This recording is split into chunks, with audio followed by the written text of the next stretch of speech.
네, 오늘 우리에게 주시는 말씀은 갈라디아서 5장 16절부터 24절 말씀까지입니다. 갈라디아서 5장 16절부터 24절 말씀까지입니다. 우리 한 절씩 교독으로 읽겠습니다. 제가 먼저 읽습니다. 내가 이르노니 너희는 성령을 따라 행하라. 그리하면 육체의 욕심을 이루지 아니하리라.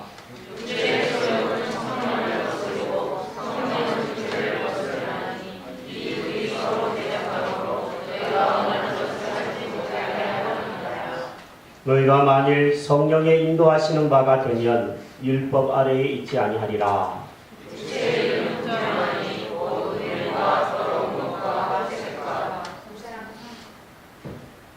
우상 숭배와 주술과 원수 맺는 것과 분쟁과 시기와 분냄과 방 짓는 것과 분열함과 이단과 불의와 술 취함과 방탕함과 도덕과 같은 것들이라. 전에 너희에게 경계한 것 같이 경계하니 이런 일을 하는 자들은 하나님의 나라를 이루도록 하시는 자들이시고 오직 성령의 열매는 사랑과 희락과 화평과 오래 참음과 자비와 양성과 충성과 온유와 절제니 같은 것을 금지할 법이 없느니라. 같이 그리스도 예수의 사람들은 육체와 함께 그 정욕과 탐심을 십자가에 못 박았느니라. 아멘. 친구 따라 강남 간다라는 말이 있습니다. 어떤 친구를 사귀느냐에 따라서 인생은 굉장히 달라질 수 있습니다. 저는 초등학교 5학년 때부터 중학교 2학년 때까지 별로 좋지 않은 친구들을 만났던 기억이 있습니다. 돌아보니까 그 시절 제 학교 성적은 땅바닥으로 추락했었습니다. 그래도 시골 초등학교에서 항상 상위 클래스에 있었는데 이때 친구들과 못된 친구들과 어울리면서 성적은 바닥으로 추락했고 못된 짓을 일삼기 시작했습니다. 도둑질을 하기도 하고요. 심지어 패싸움을 하기도 했었습니다. 그러다가 중학교 3학년이 되면서 좋은 친구를 만나게 되었습니다. 그 친구는 저를 교회로 인도했던 친구입니다. 공부도 썩 잘했던 친구였습니다. 그 친구를 따라서 교회에 가서부터 제가 다시 한번 좋은 모습으로 변화되는 것들을 경험할 수 있었습니다. 여러분 주변에는 어떤 친구들이 있습니까? 여러분들이 요즘에 만나는 사람들은 어떤 사람들입니까? 그 여러분들이 만나는 부류의 사람들을 따라서 여러분들은 비슷한 말을 하게 될 것이고 비슷한 행동을 따라하게 될 것입니다. 사람은 이처럼 주변에 어떤 존재가 있느냐에 따라서 그 사람을 따라가고 그의 행실을, 말을 따라가게 되어 있는 존재입니다. 저와 여러분들은 그리스도인입니다. 교회를 출석하고 하나님을 믿으려고 하는 사람들입니다. 하나님을 이미 믿는 사람들이 여기에 많이 있습니다. 그러므로 우리가 따라야 될 진정한 친구가 있다면 좋은 친구이신 예수님이고 성령 하나님인 줄로 압니다. 우리가 정말 따라야 할 대상은 세상이 아니라는 것을 다시 한번 우리는 이 거룩한 주일을 맞이하여서 마음에 새길 수 있어야 될 줄로 압니다. 오늘 저는 이 갈라디아서의 말씀을 여러분과 함께 읽었습니다. 이 말씀에는 우리가 그리스도인 된 우리가 왜 예수님을 따라야 하고 왜 성령님을 따라서 살아야 하는지에 대한 이야기가 적혀져 있습니다. 왜 우리는 예수를 따르고 왜 우리는 성령 하나님을 따르는 것일까요? 왜 따라야만 할까요? 두 가지 이유로 한번 본문을 살펴볼 수 있습니다. 첫 번째 이유는 16절에 나와 있습니다. 16절을 다시 한번 뜻을 생각하며 읽습니다. 내가 이르노니 너희는 성령을 따라 행하라. 그리하면 육체의 욕심을 이루지 아니하리라. 아멘. 여기에는 우리가 성령을 따라 행해야 되는 첫 번째 이유가 나와 있는데 육체의 욕심을 이루지 아니하기 위해서라고 쓰고 있습니다. 성령을 따라 행하는 사람만이 육체의 욕심대로 살지 않는다라는 표현입니다. 우리는 마음속에 예수를 받아들인 사람입니다. 심령 속에 성령님을 모셔드린 하나님의 사람, 성령의 사람, 그리스도를 닮은 사람, 그리스도인 줄로 압니다. 그렇죠? 하지만 아직 우리는 연약한 육체를 가지고 있는 사람이기 때문에 우리의 심령 속에는 두 가지의 마음이 같이 존재합니다.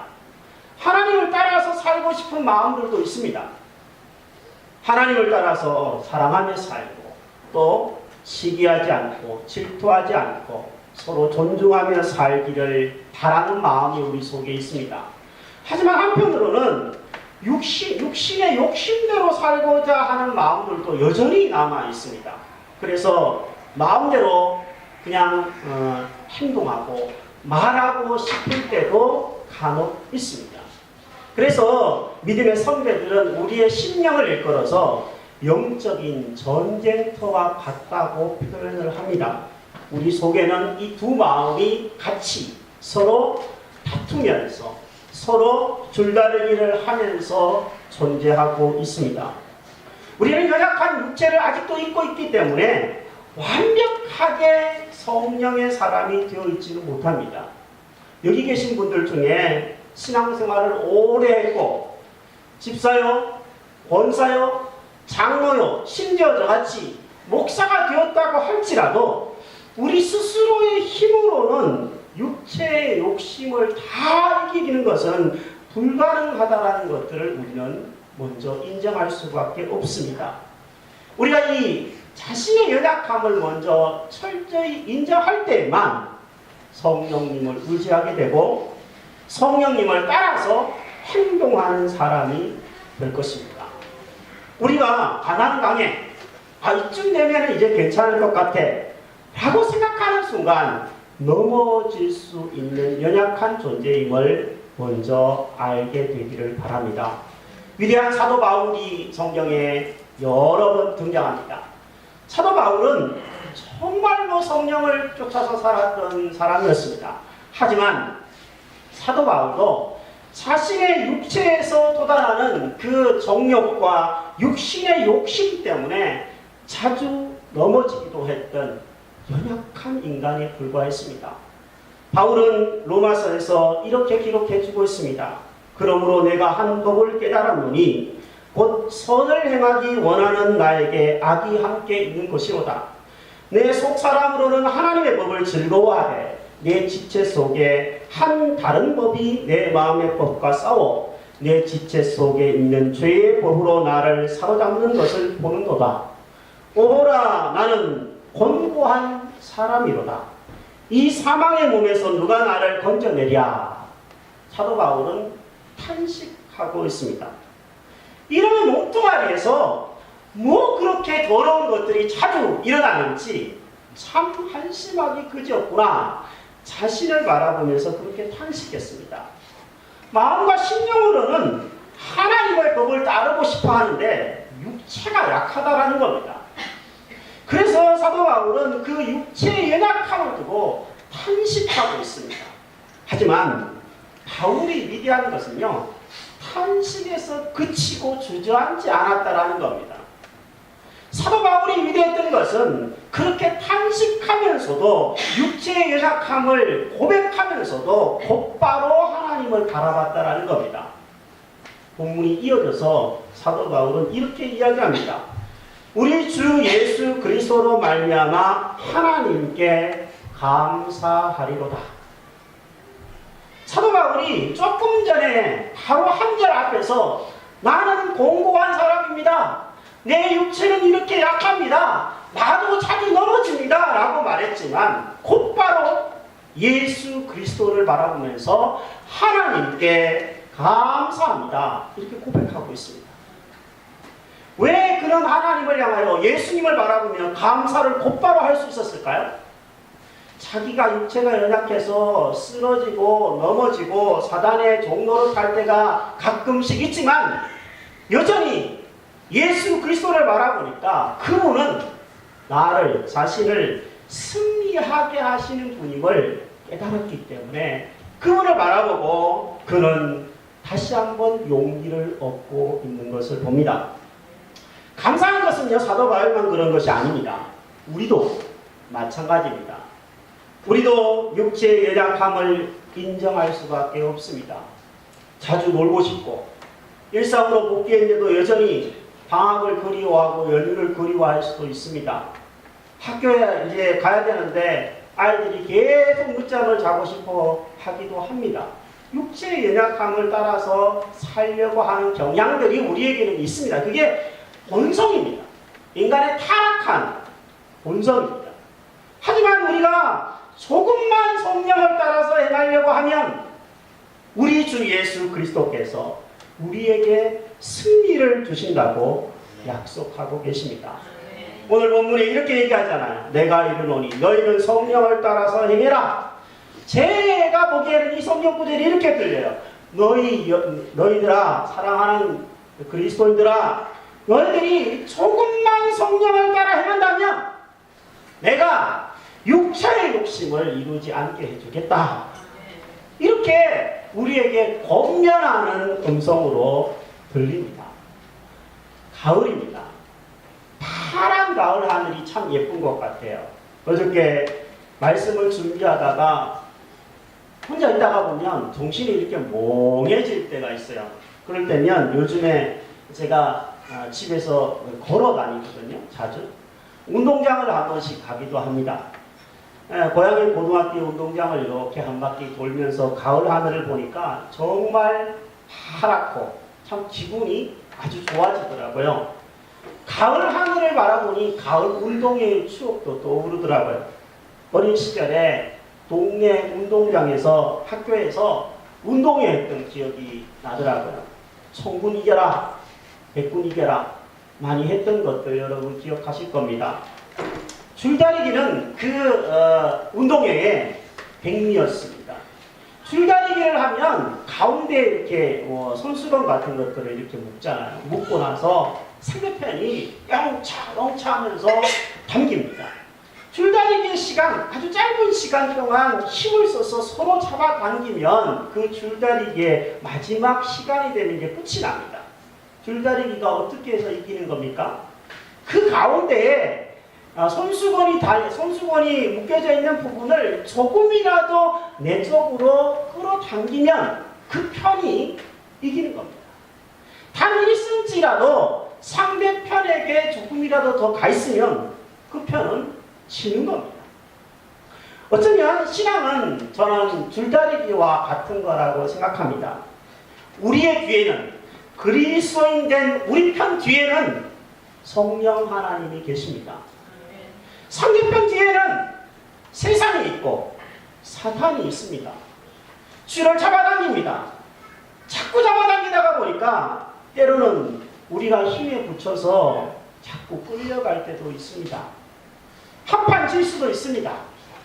하지만 우리가 기억해야 될 것이 있습니다. 사단이 잡아당기는 힘보다도 더 강력한 힘을 가지신 분이 우리 주 예수님이고 하나님이신데 그분이 우리 뒤에 있다는 것을 결코 잊지 말아야 할 것입니다. 우리 뒤에 있는 그분을 따라서 우리도 합심하여서 조금만 힘을 내고 조금만 잡아당기려고 노력하고 성령을 따라서 영차 조금만 호흡을 맞추게 된다면 승리는 그리스도인의 것입니다. 우리의 것입니다. 우리가 때로는 끌려가기도 하고 그래서 의기소침해가지고 한판 졌다고 해가지고 고개 푹 떨어뜨리고 자라목을 하고 이렇게 앉아있을 수도 있겠지만 그러나 다시 일어나서 더 강력하신 하나님의 편에 서 있기만 한다면 반드시 승리를 준다는 것을 여러분 기억하시기 바랍니다. 그래서 우리가 성령을 따라 행하고 성령 하나님께 붙어 있어야 된다는 얘기입니다. 두 번째, 우리가 성령을 따라 행해야 되는 이유가 있습니다. 그것은 바로 성령의 열매를 맺기 위해서 그렇게 해야 된다라고 쓰고 있습니다. 본문에 보면 성령의 9가지 열매가 나옵니다. 제가 이 본문을 선택한 이유는 앞으로 제가 한 8주, 9주 정도 이 본문을 가지고 성령의 열매를 하나하나 좀 살펴보기 위해서입니다. 이 본문에는 성령의 9가지 열매뿐만 아니라 육체의 열매들도 같이 기록이 되어 있습니다.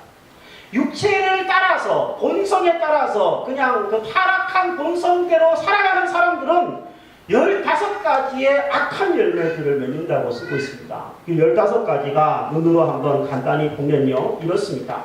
성적인 범죄가 먼저 있어요. 음행, 더러운 것, 호색, 이런 것들이 성적인 범죄죠. 그 다음에 신앙적인 범죄도 기록이 되어 있습니다. 우상을 숭배한다라는 것, 그 다음에 술수를 베푼다라는 것, 이런 겁니다. 공동체를 파괴하고 사람과 사람과의 관계를 파괴하는 죄들도 기록이 되어 있습니다. 원수 맺는 것, 분쟁하는 것, 시기하고 분내고 당짓고 분리하고 투기하는 것, 이런 것들이 공동체를 파괴하는 것, 이단도 그 중에 하나입니다. 그리고 무절제하게 살아가는 죄들도 기록하고 있습니다. 술에 취해서 있는 것, 방탕하는 것, 이런 것들이 육체의 열매라고 쓰고 있고, 더 무서운 것은 이 육체의 열매 15가지를 보면서 뭐라고 사도 바울이 쓰고 있냐면, 이런 자들은, 이런 열매를 계속 맺고 있는 자들은 하나님의 나라를 유업으로 받지 못할 것이요, 쓰고 있다는 겁니다. 여러분, 15가지 중에 아무것도 없습니까? 다행입니다. 감사한 일입니다. 한두 가지가 있을지도 몰라요. 괜찮아요. 아직까지는 기회가 있습니다. 그러나 계속 간다면 위험한 것이라는 것을 우리는 이 본문에서 아주 강하게 이야기하고 있다는 것을 알아야 합니다. 반대로 성령의 열매도 9가지를 쓰고 있습니다. 이 성령의 열매를 다음 주부터 하나씩 한번 살펴볼 건데요. 참 신기한 것은요, 제가 요즘에 그 성경의 그 언어를 조금 배우잖아요. 다는 모르지만 그 중에 성경을 연구하다가 보면 참 재미있는 표현들을 발견할 때가 있는데, 바로 이런 본문이 그렇습니다. 여기 육신의 열매를 얘기할 때, 육신의 행실들을 얘기할 때 성경은 이것을 행실들이라고 하는 복수형을 썼습니다. 악한 육체를 쫓아 살면 이런 행실을 맺는 사람들이 있다는 거예요. 어떤 사람은 술 취하고, 어떤 사람은 방탕하고, 어떤 사람은 원수 맺고, 어떤 사람은 분쟁하고, 이렇다는 얘기입니다. 그런데 상대적으로 성령의 열매는요, 단수로만 기록이 되어 있습니다. 무슨 말이냐면, 우리 예수 믿는 사람이 성령을 따라 행하면 한 사람에게 9가지 열매가 다 맺힌다는 얘기입니다. 어느 것은 맺히고 어느 것은 안 맺힌다는 것이 아니라 성령을 따라 살고 예수 그리스도에게 붙어 있으면 때가 되면 반드시 9가지가 다 맺힌다는 거예요. 가을이죠. 과일나무에서 과일이 맺힙니다. 또 곡식나무에서 곡식의 열매가 맺힙니다. 그런데 이 세상의 나무에는 한 나무에 하나의 과실만 맺힙니다. 그렇죠. 사과나무에는 뭐가 맺힙니까? 사과만 맺힙니다. 사과나무에 배가 맺히는 게 없습니다. 물론 뭐 아주 그 접붙이기를 잘해서 어떻게 하면 뭐 한두 개 정도 맺힐 수는 있겠죠. 그런데 통상적으로는, 상식적으로는 사과나무에는 사과가 맺히고, 벼의 그 잎사귀에는 벼가 맺히고요. 수수 잎사귀에는 수수가 맺히고, 포도나무에서는 포도가 맺히는 것이 그거 상식입니다. 하지만 예수 그리스도를 쫓아가는 성령의 열매는, 그리스도인의 열매는 그렇지 않더라. 여러분 하나에게, 여러분이 예수 그리스도를 닮아가고 쫓아가고 성령께 붙어 있으면 9가지 열매가 같이 때가 되면 맺힌다라는 약속의 말씀입니다. 얼마나 신비로운 아름다운 약속입니까? 중요한 것은 열매는 결코 스스로 맺지 못한다는 것에 있습니다. 여러분 보세요. 사과가 있어요. 사과가 어느 날 갑자기 탁 열리나요? 아니요. 제가 시골에 갔다 왔는데 이번 명절에 시골에 부모님이 계실 때는 야, 왜 이렇게 차가 많이 막히냐, 언제쯤 한번 안 가볼까 그러다가 이제 부모님이 돌아가시니까 누가 오라 그러는 사람이 없는데도 시골을 가고 싶어서 갔어요. 아버님 묘소에도 가고 형제들과 모여서 이제 하룻밤 또 묵기도 하고 이렇게 했는데, 아버님이 평소에 농사를 짓던 고추밭이 있었어요. 그 한쪽 면에 이제 아버님이 이렇게 누워 계신데 그 고추를 다 뽑아버리고요. 새를 줬는데 이제 6년쯤 되니까 거기다가 처음에 어떤 그 새를 받은 사람이 사과나무를 심었더라고요. 사과나무를 처음에 심었는 데는 진짜 묘목이에요. 아주 조그맣습니다. 뭐 그야말로 손가락 한 2개 정도 크기밖에 안 되는 묘목을 처음에 심었었어요. 근데 이놈이 시간이 지나니까요, 지금은 사과가 얼마나 큰지 몰라요.